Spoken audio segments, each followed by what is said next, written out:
Welcome, cari signori, welcome to the city of the unending Carnevale. Welcome to Venezia. But be aware, there are monsters behind the masks.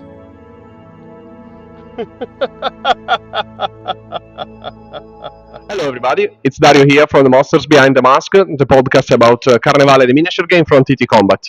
Today I'm here with a very special person that you should know, because according to my analytics, you should be between 35 to 47 years old, so this guy over here is a well-known face. Tuomas Pirinen. Ciao, you're all very young as far as I'm considered, so be happy. For sure, we are the youngest audience that you can ever have, so believe me. Thomas, of course, is the rule designer of Mordheim and Warhammer 6th edition, Warhammer Fantasy. So, wow, Carnevale surely is the speaker of hair from this game, together with Frostgrave and many others, actually. So, Thomas, I got a couple of questions for you. If we want to start with something about this, how can I say, destroyed city theme, because yes, we love Carnevale mainly, but this theme has done so much for us. What do you think? Is still a thing that we can explore in some way with game design? Yeah, I mean, the thing that you got with a destroyed city is that you suddenly got, instead of a game that you have to play on a very one-dimensional way, you got the verticality, you got buildings that instead of being just blocks that stop you from playing, because it's so difficult with a closed building to do anything, they suddenly become the ruined buildings, these really interesting gameplay spaces. And I think you see this is because once Mordheim did that, lots of other games is the perhaps subliminally, instead of thinking that we'll make another version of Mordheim, they remembered playing that game, and I thought it's really cool if the things are broken, because then we have the verticality, we have all these interesting scenarios that don't happen if everything is intact. I see. It's more like the city becomes a new player in the equation, isn't it? Yeah, Mordheim players often call the scenery the third player, and it has a huge influence on all the aspects of the game: the movement, the shooting, the can you take diving charges, climbing test. It's the high ground is the because all these rules like you have to shoot closest unless you are higher up, and then you can this all encourages people to use the verticality, which your standard war game doesn't. Well, talking about Mordheim, a rule that you're pretty much happy about, and you love it even today, and a rule that you would change if you could now. The rule I'm really happy about is the exploration role, because you get everything in one role.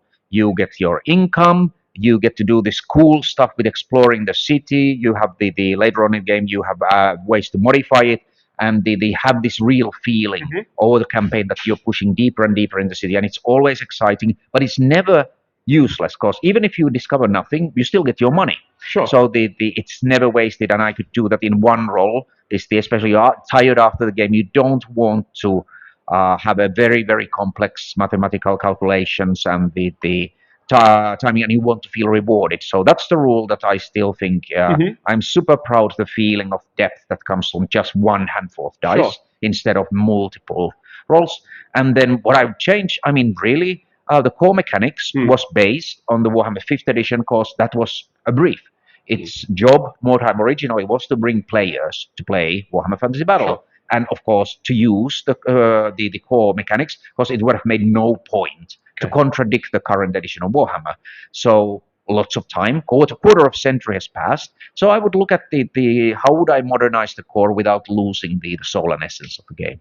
Oh, that's great. Well, I got a question about campaign gaming. Maybe we can relate this to the new game that you are working on in these days. But about the campaign, I saw that in many games, campaigns from time to time can lead to a snowball effect in which one gang or faction or player start to be so powerful respect of the other ones that in the end it's pointless to play against them. That is a question I want to ask you, and another one relating to campaign game as well, about how to try to keep player in a campaign. Because, for example, I got a good example in Warcry. Warcry made a step further, in my opinion, with a single player campaign. I mean, every player has his own track, okay, and we can just meet, have a game together. Okay, Warcry has many other flaws, sorry, but in the end, it's a thing that I like, a little thing that I like about that game. What do you think? So it's a well-known problem, very difficult to solve. Mordheim had multiple levels of the ways to try to balance it. The underdog bonus, that the bigger warband is it costs more to upkeep, and the so on and so forth. But even that wasn't enough. So on my current game, Trench Crusade, I've looked at this very thing.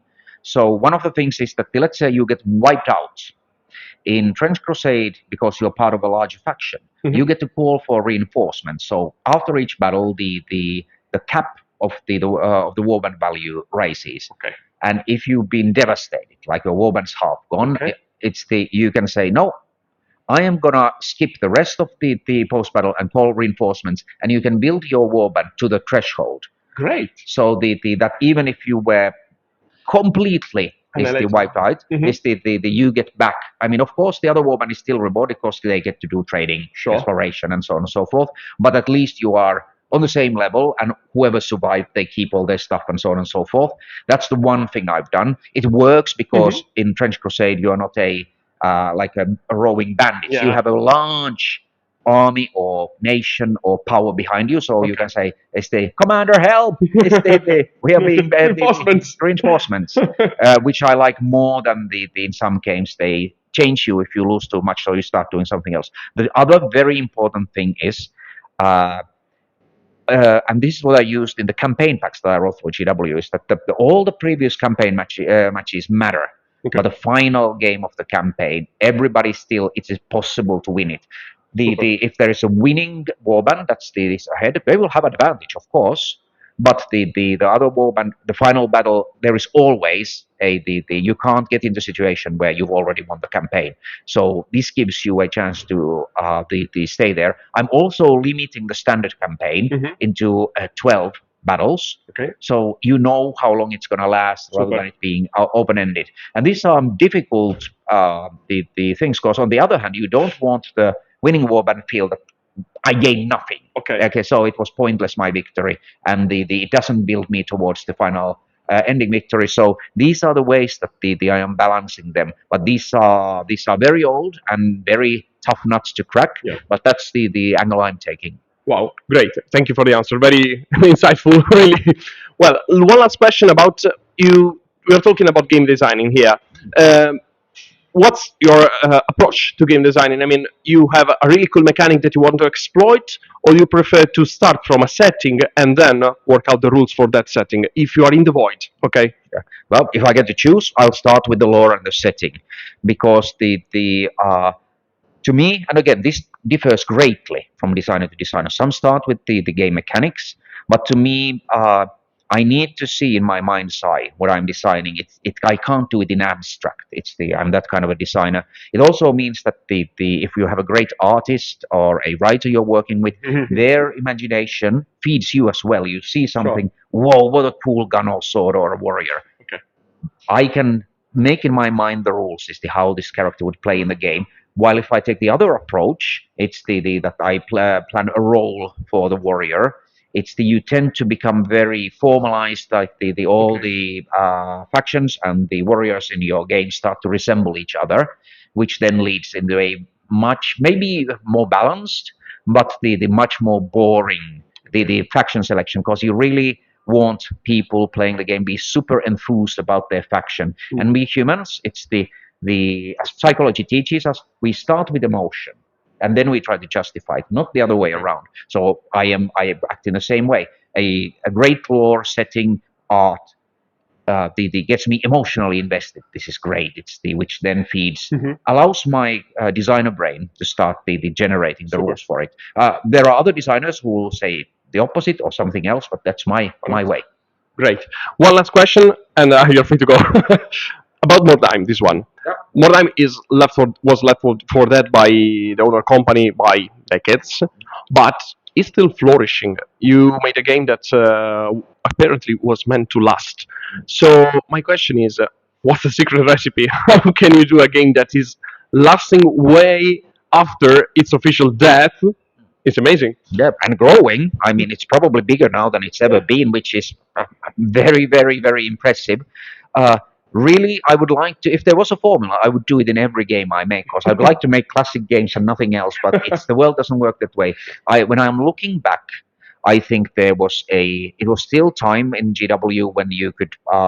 There was a lot of kit bashing. You'd build your own terrain, so there was appeal from there.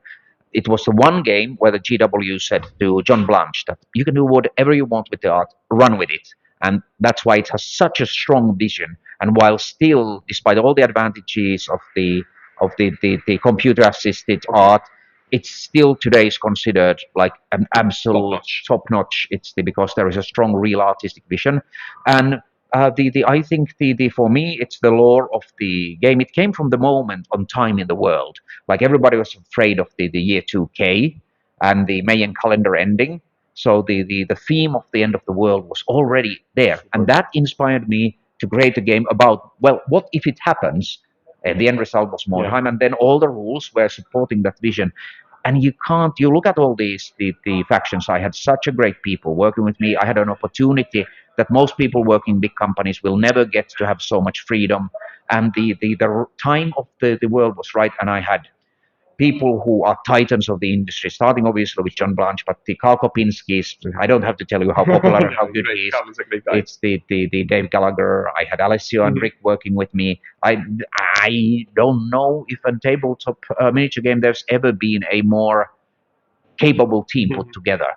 So the Gab was writing lots of fiction. It's the Alan Merritt was really charged. So all the madness of the rule book and the stuff like the letters being slightly off kilter, like in the old printing press. All this, everybody put so much extra effort and so much creativity. And it would be arrogant to me to say that I alone could manufacture that. It's but really, my advice, if you want to make a classic game, you have to take a risk. Don't make a safe game, because Mordheim was not a safe game. It was not a what was typical at that point, because it was the first big shift into more grimdark direction that then the 6th edition Realm of Chaos and the 40K were going. So you have to take risk, and often they fail. But if you want to make something that stands out and you remember, you can't just copy or do what you've done before. Sure. Thank you. I got one last question. I liked. Trench Crusade. When? This year, you can count the months before the launch. Is I would say with the fingers of your one hand. We don't want to reveal the date, not because we don't want to reveal. We want to be sure that there is no other delays that would slow us. Okay. Yeah. But I don't want to upset people, and I want to be honest as often as possible. But things happen, so until we are absolutely sure that this is the date. But soon, very soon. Okay. Thank you for your time, Tuomas. Thank you. It's been a pleasure. It's been a pleasure. Arrivederci a Venezia.